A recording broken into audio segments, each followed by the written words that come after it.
世界每天都在加速运转，人们追逐着渐渐消失的梦想。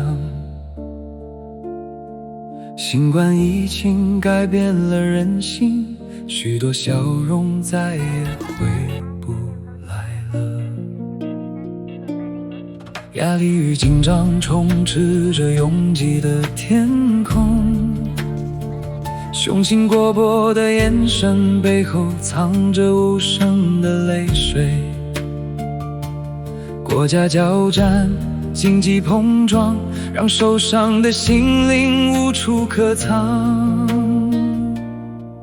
但在城市的灯光之外，有一条清澈明亮的河流，一个疲惫的灵魂可以再次呼吸的地方，聆听风的知语之歌。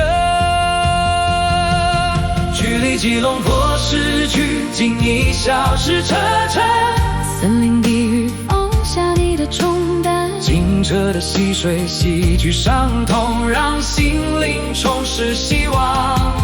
回到宁静的河流，让饱受折磨的心灵得以释放。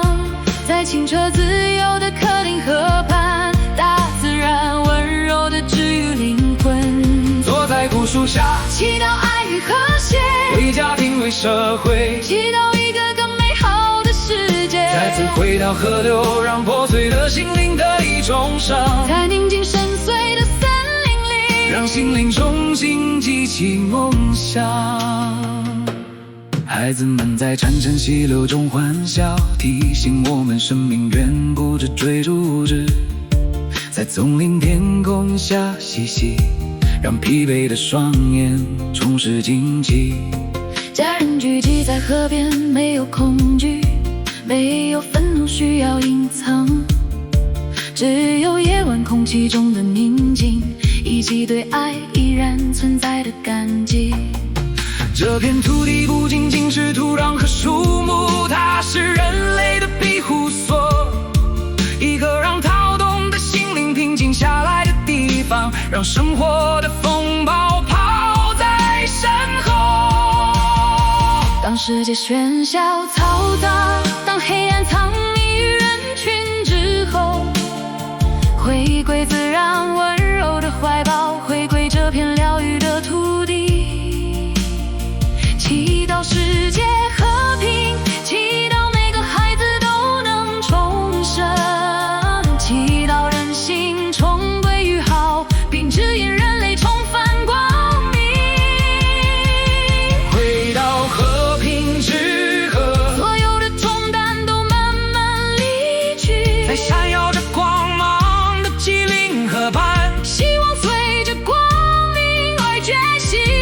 在绚烂出美丽的怀抱中，我们重新发现平静与优雅，一个强大而真实的庇护所，疗愈的河流将你带走。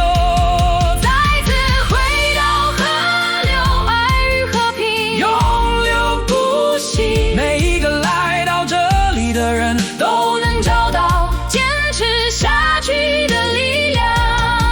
当生活变得难以承受，河流依然在那里等待着，轻柔的流淌在森林的空气中，召唤着每一颗疲惫的心灵回家。